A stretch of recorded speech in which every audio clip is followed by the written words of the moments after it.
નમસ્કાર ખેડૂત મિત્રો, હું છું પાર્થ ઠુમર અને આજે આપણે આપણી સાથે ઉપસ્થિત છે વનિતા કંપનીના રિજનલ મેનેજર વૈભવભાઈ. તો વૈભવભાઈ એના પ્રયત્નોથી ફિલ્ડમાં અવારનવાર રેગ્યુલર જતા હોય છે વિઝિટમાં, પણ મગફળીના પાકમાં છે એ ખેડૂતને ઘણા પ્રશ્નો હોય છે કે ઉત્પાદન કઈ રીતે વધારે લેવું, કે જે અલગ પ્રશ્નો હોય છે કે ફૂગનાશક છે ક્યાં છંટકાવ કરવા, કે રાતડ અને ગેરુટીકા આવે તો તેમાં શું કરવું, કે મગફળી છે એ જમીનમાં વધારે તૂટી જાય છે તો જ્યારે કાઢવા ટાઈમે ઓછી કેવી રીતના તૂટે, તો આવા અવારનવાર ઘણા પ્રશ્નો હોય છે. તો ખેડૂત મિત્રોને આની માહિતી છે એ આજે આપણે વૈભવભાઈ છે તે આપણને વધારે માહિતી છે વિસ્તૃતથી આપવાના છે. તો વૈભવભાઈ, અમારા ખેડૂત મિત્રોને અત્યારે જ્યારે આપણે મગફળીની પાકવાની અવસ્થા છે એ 75 થી લઈને 85 કે 90 દિવસની થઈ છે, ત્યારે ખાસ કરીને અત્યારે એવું શું કરીએ કે જેથી કરીને જે મગફળી છે એમાં વધારે પડતા ગોગડાઓનું પ્રમાણ છે તો એ વજનવાળું કઈ રીતે થાય, ભરાવદાર પોપટો કઈ રીતે થાય, તો એની માહિતી છે એ વિસ્તૃતથી અમારા ખેડૂત મિત્રોને જણાવો.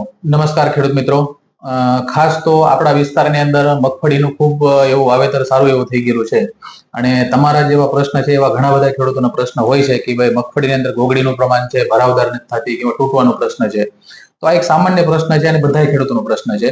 પણ આજ આપણે જોવા જઈએ તો મગફળી 75 થી 80 દિવસના તબક્કામાં પહોંચી ગઈ છે.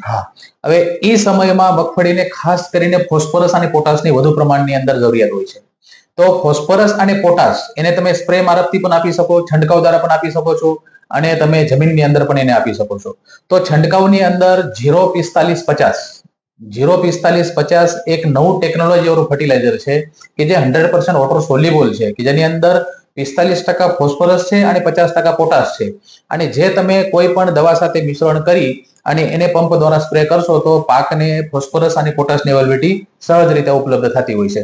એના કારણે તમારી જે ગોગડીનું રૂપાંતર છે એ પોપટાની અંદર થતું હોય છે, દાણા ભરાવદાર થશે અને વજનવાળા પણ થશે. એની સાથે સાથે મગફળીને સૌથી વધારે જરૂરિયાત હોય કેલ્શિયમ અને સલ્ફરની, કારણ મગફળી છે એ તેલબિયા પાક છે. તો તમે જે આ 4550 છે એના સાથે સાથે ચિલેટેડ કેલ્શિયમ જે સિક્વેલ CA તરીકે આવે અથવા ZNB તરીકે આવે છે. તો ઘણા બધા ખેડૂતો ZNB નો યુઝ કરે પણ છે અને એમને બહુ સારા રિઝલ્ટ પણ મળેલા છે. તો આજે 4550 જે છે એની સાથે સાથે ચિલેટેડ કેલ્શિયમ સિક્વેલ CA 20 ગ્રામ પ્રતિ પંપ નાખી અને સ્પ્રે છંટકાવ કરી શકાય કે જેનાથી કરીને તમારા પોપટાનો અંદર રૂપાંતર થાય અને મગફળી સારી ભરાવદાર થઈ શકે. ખૂબ સરસ માહિતી છે એ ભરાવદાર પોપટો કઈ રીતે થાય અને એક ધારો જે પોપટો છે એ કમ્પ્લીટ કઈ રીતે થાય એવી માહિતી છે વૈભવભાઈ દ્વારા મળી છે. હવે ત્યારબાદનો જે પ્રશ્ન ખેડૂત મિત્રોનો અમારે અવારનવાર થતો હોય છે કે જે આપણે હવે છેલ્લી અવસ્થા હોય ત્યારે આ વરસાદનું વાતાવરણ છે અને ગેરુટીકા અને રાતડનો પ્રશ્ન ખૂબ વધારે પ્રશ્નો જોવા મળે છે, તો તેમાં શું કરવું જોઈએ? જો માર્કેટની અંદર ઘણા બધા ખેડૂતોની દ્વિધા હોય એટલા બધા ફંગીસાઇડના મોલિક્યુલ આવેલા છે, પણ દરેક ફંગીસાઇડ ખેડૂત યુઝ કરી શકવાના નથી. એની અંદર જે એનો પ્રશ્ન છે અને એની અંદર જે કઈ લગતી વસ્તુ છે એનો જ યુઝ કરવો જરૂરી છે. તો આ જે ટીકા છે, ગેરુ છે, રાતડ છે, એના વિશે આપણે વાત કરવા જઈએ અત્યારે છેલ્લા તબક્કાની અંદર તો તમે સમજી લો એઝાસ્ટ્રોબિન છે, ત્યાર પછી ટુબિકોનાઝોલ છે અને આપણે ડાઇથેનિયમ 45 છે. બરાબર, આ ત્રણમાંથી કોઈ પણ એક ફંગીસાઇડ તમે મિક્સ કરી અને વાપરી શકો છો, અથવા આ ત્રણનો કોમ્બિનેશન પણ આવે છે, TDM કરીને આવે છે, એઝાસ્ટ્રોબિન, ટ્રાઇસાયક્લોઝોલ અને M45. આ ત્રણનો કોમ્બિનેશન તમે ભેગા સાથે મળે છે માર્કેટની અંદર, એ ત્રણનો કોમ્બિનેશન લઈને તમે સ્પ્રે કરો તો ચાલશે, અથવા ત્રણમાંથી કોઈ પણ એક વસ્તુ લઈ અને તમે છંટકાવ કરશો તો ચાલશે. એનાથી તમારે સફેદ ફૂગની અંદર કંટ્રોલ મળશે, રાતડ, ટીકા, ગેરુ એની અંદર પણ સારું પરિણામ મળશે. તો ખેડૂત મિત્રોએ વધારે દ્વિધામાં પડવા કરતા જેની જરૂરિયાત છે એટલા જ ફંગીસાઇડનો યુઝ કરવો જરૂરી છે. તેનો ડોઝ પણ જણાવી દેજો કે કેટલો ડોઝ. સમજી લો તમે કે ટોબિકોનાઝોલ હોય તો 25 થી 30 ml પર પંપે લઈ શકો છો, એઝાસ્ટ્રોબિન હોય તો 30 થી 40 ગ્રામ છે અને M45 ડાઇથેનિયમ 45 છે તો એ પણ 30 થી 35 ગ્રામ પર પંપે. અને આ ત્રણનો કોમ્બિનેશન હોય તો એ 40 થી 50 ગ્રામ પર પંપે નાખીને તમે સ્પ્રે કરી શકો છો. આ વૈભવભાઈ માહિતી છે ફૂગનાશકની ખૂબ સરસ આપી. અને ત્યારબાદ અમારા ખેડૂત મિત્રોને ઘણીવાર અવારનવાર પ્રશ્નો છે આ છેલ્લા વર્ષથી હમણાં વધારે જોવા મળે છે, અને તે છે કે જે ફૂગનાશક છે તેની સાથે ફર્ટિલાઇઝર છે તેને બંનેને મિક્સ કરાય ન કરાય એવા ઘણા દુવિધા ભર્યા પ્રશ્નો છે, તો તેની પણ માહિતી આપો. 100% આ એક દ્વિધાવાળો પ્રશ્ન ખેડૂતોને મનમાં છે. પણ સમજો કે ટેકનિકલી દ્રષ્ટિએ જોવા તમે જાઓ તો ઘણા ટેકનિકલ મિશ્રણ એવા છે કે ફંગીસાઇડ સાથે તમે મિક્સ ન કરવા જોઈએ. પણ અત્યારની હાલની પરિસ્થિતિ તમે જુઓ તો મગફળીની અંદર હાર્ડલી 3 થી 4 સ્પ્રે ખેડૂતોને આવતા હોય. હવે ફર્ટિલાઇઝરનો અલગ સ્પ્રે, પેસ્ટિસાઇડનો અલગ સ્પ્રે અને ફંગીસાઇડનો અલગ સ્પ્રે કરવા જાઓ તો એને આર્થિક દ્રષ્ટિએ પોસાય એવું નથી, મુશ્કેલ પડે છે. પણ વનિતા એગ્રો ના જે ફર્ટિલાઇઝર છે એ 100% સોડિયમ અને ક્લોરાઇડ મુક્ત હોય છે. એ દરેક ખેડૂતોને એનો વિશ્વાસ છે, બધાને ખબર છે. અને હું પણ દાવા સાથે કહું છું કે આપણા જે વનિતા એગ્રોના જે ફર્ટિલાઇઝર આવે છે 100% સોડિયમ અને ક્લોરાઇડ મુક્ત હોય છે. એટલે એની સાથે તમે કોઈ પણ ફર્ટિલાઇઝર ફંગીસાઇડ સાથે મિક્સ કરવા હોય તો એક 2-3 ફંગીસાઇડ છે જે કોપરયુક્ત ફંગીસાઇડ હોય કે ભાઈ બ્લુ કોપર છે, COC, તો COC સાથે ફોસ્ફેટિક ફર્ટિલાઇઝર મિક્સ ન કરવા જોઈએ. બરાબર. સલ્ફર છે, સલ્ફર ઘણા બધા એવા હોય છે કે જે પાણીની અંદર ઇનસોલ્યુબલ હોય છે. સલ્ફર ઘણા બધા માર્કેટની અંદર લિક્વિડ સલ્ફર આવતા હોય કે પાવડર ફોર્મની અંદર સલ્ફર આવતા હોય, તો એ પાણીની અંદર ઇનસોલ્યુબલ હોય, તો એવા સલ્ફર સાથે પણ તમારે ફોસ્ફરસ નું મિશ્રણ કરવું ન જોઈએ. બાકી જે આપણે 45-50 ની વાત કરી છે, 0050 ની વાત કરી છે કે 052-34 ની વાત કરી છે, તો એ તમારે નોર્મલ જે ફંગીસાઇડ હોય છે, એઝોસ્ટ્રોબિન છે, ડાયથેનેમ 45 છે, તો એવા સાથે મિક્સ કરવામાં કોઈ પ્રોબ્લેમ નથી હોતો. અને જનરલી શું છે કે અલગ અલગ સ્પ્રે કરવો ખેડૂત માટે પણ પોસાય એવું નથી. તો જે કોપરયુક્ત ફંગીસાઇડ છે, જે સલ્ફરયુક્ત ફંગીસાઇડ છે, એને સાથે ફર્ટિલાઇઝર મિક્સ ન કરવા જોઈએ. એના સિવાયના જે કઈ ફંગીસાઇડ છે એને સાથે તમે ફર્ટિલાઇઝર મિક્સ કરીને આપી શકો છો, કોઈ પ્રોબ્લેમ નથી. હા, ખૂબ સરસ માહિતી છે. એ આપણા પ્રશ્નો હતા ખેડૂત મિત્રોના, એની માહિતી આપી છે.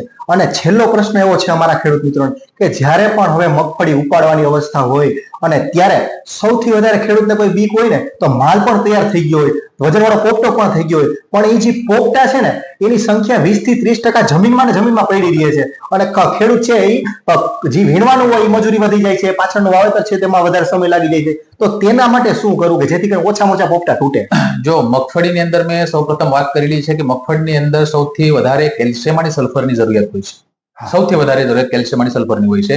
ઘણા બધા જે સમજેલા ખેડૂતો છે કે એમાં જે વર્ષોથી યુઝ કરે છે એવા ખેડૂતો કેલ્શિયમ બોરેટ, આપણો વનિતાનો 10 બોર જે આવે છે, એ જયારે 45-50 દિવસની મગફળી હોય ત્યારે ખાતર સાથે મિક્સ કરીને પણ આપતા હોય છે કે જેની અંદર કેલ્શિયમ નાઇટ્રેટ અને બોરોનનું કોમ્બિનેશન છે. અને ઘણા બધા ખેડૂતો સ્પ્રે મારફતી પણ એને આપણે ચિલેટેડ કેલ્શિયમ છે, સિક્વેલ CA, ZNB છે, 052-34 છે, નોબેલ MGO છે, એવા સ્પ્રે કરતા હોય છે. પણ જે મગફળી તૂટવાનો જે પ્રશ્ન છે એ જમીન ઉપર નિર્ભર કરે છે. જ્યાં કાળી જમીન છે, ભારે જમીન છે, જ્યાં પાણીનું ભરત થતું હોય એવી જગ્યા જમીન કડક થતી હોય અને એના કારણે મગફળી તૂટવાનો પ્રશ્ન થતો હોય છે. તો એવા સંજોગોમાં આંતરરાષ્ટ્રીય દરજાનું વનિતા એગ્રોનું લિક્વિડ જીપ્સમ આપણે 2 વર્ષથી માર્કેટની અંદર લોન્ચ કરેલું છે કે જે જીપ્સોલ નામથી માર્કેટની અંદર પ્રચલિત છે અને પ્રસિદ્ધ છે. એનું કોસ્ટ અતિશય ઓછી છે, એટલે એની કોઈ સમજી લો ને કે 200-250 રૂપિયાનું પર વીઘાનું કોસ્ટ ખેડૂતનું આવે છે. તો એ 1 વીઘાની અંદર 1 લીટર પાણી સાથે તમે પીએચ સાથે આપી શકો છો કે જેની અંદર કેલ્શિયમ પણ છોડને મળશે, સલ્ફર પણ મળશે અને જમીનની એકદમ પોચી અને જમીનને ભરભરી કરી નાખશે. કોઈ પણ પ્રકારની જમીન હોય તો એની અંદર પાણી આપવાની જો વ્યવસ્થા હોય કે પાણી આપી શકતા હોય તો 1 વીઘે 1 લીટર જીપ્સોલ પાણી સાથે તમે આપો એટલે 1 ટન જીપ્સમ બરાબર એ તમારા કામ કરશે. એટલે જેથી કરીને જમીન તમારી પોચી ભરભરી થશે, જમીનની અંદર જે પોપટા છે એ તૂટશે નહીં અને જ્યારે મગફળી તમે ઉપાડશો ત્યારે જે પોપટા સાથે જે માટી ચોટીને આવે છે એ માટી પણ ચોટી નહીં આવે. આવા ઘણા બધા ખેડૂતોના આપણે અનુભવ લીધેલા છે. અને કોઈ પાણી પાવાનો જો સંજોગ ન હોય તો સ્પ્રિંકલર પદ્ધતિથી પણ એને આપી શકે છે. સ્પ્રિંકલર પદ્ધતિથી છંટકાવ તરીકે તમે આપી શકો છો કે જેથી કરીને જમીનને એ અડવું જોઈએ ટૂંકમાં. તો જીપ્સોલ જે છે એ તમારે પીએચ સાથે અથવા સ્પ્રિંકલર પદ્ધતિથી તમે આપી શકો જેથી કરીને જમીન એકદમ પોચી અને ભરભરી થાય અને તમારો જે આ મગફળી તૂટવાનો કે સિંગને માટી તૂટવાનો પ્રશ્ન છે એ બિલકુલ સોલ્વ થઈ જશે.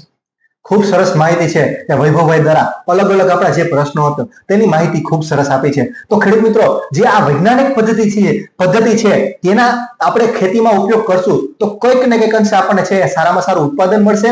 અને જે આપણા જે અલગ અલગ વાત થઈ તો તેને ધ્યાનમાં રાખી અને આપણે ધાર્યું ઉત્પાદન છે તે આપણે લઈ શકશું. તો આવી જ અવનવી માહિતી જાણવા માટે અમારી સાથે જોડાયેલા રહો. વધુ મળશું આપણે આવતા અંકે. આભાર. ધન્યવાદ.